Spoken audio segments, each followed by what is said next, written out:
மக்களே, தமிழ்நாட்டில் அரசு நிகழ்ச்சி எங்கு நிகழ்ந்தாலும் முதலில் தமிழ்த்தாய் வாழ்த்து தான் பாடப்படும். ஆனா திரு ஜோசப் விஜய் அவர்கள் பதவி ஏற்கும் போது தமிழ்த்தாய் வாழ்த்து 3வது இடத்துல பாடியிருக்காங்க. இதை நம்ம மாற்றம்னு சொல்றதா இல்ல நம்ம தமிழை இழிவுபடுத்துறதுன்னு சொல்றதா? வந்தே மாதரம், அதைத் தொடர்ந்து தேசிய கீதம் மற்றும் தமிழ்த்தாய் வாழ்த்து பாடல்கள் இடம்பெற்றன.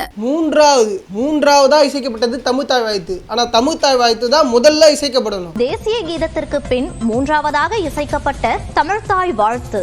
இதுவரைக்கும் பதவியேற்ற எந்த ஒரு முதலமைச்சரும் தமிழ்த்தாய் வாழ்த்துல தொடங்காம இல்ல. தமிழக அரசு விழாக்களில் இதுவரை தேசிய கீதமும் தமிழ்த்தாய் வாழ்த்து மட்டுமே இடம்பெற்ற நிலையில் முதல் முறையாக தேசிய பாடலான வந்தே மாதரம் இடம்பெற்றது. தமிழுக்காக நிறைய பேர் பாடுபட்டிருக்காங்க. பட் இங்க தமிழை அவமானப்படுத்துற மாதிரி இருக்குது. தமிழ் மாநிலத்துல தமிழ் தானே முதல்ல இசைக்கணும். நீங்க எந்த மாநிலத்துல போனாலும் அங்க பாஜகவே ஆண்டாலும் அந்தந்த மாநிலத்துல அந்தந்த நேஷனல் அந்தந்த பாடப்படும். தமிழை 3வது இடத்தில் வைப்பது இது சரியா தவறா?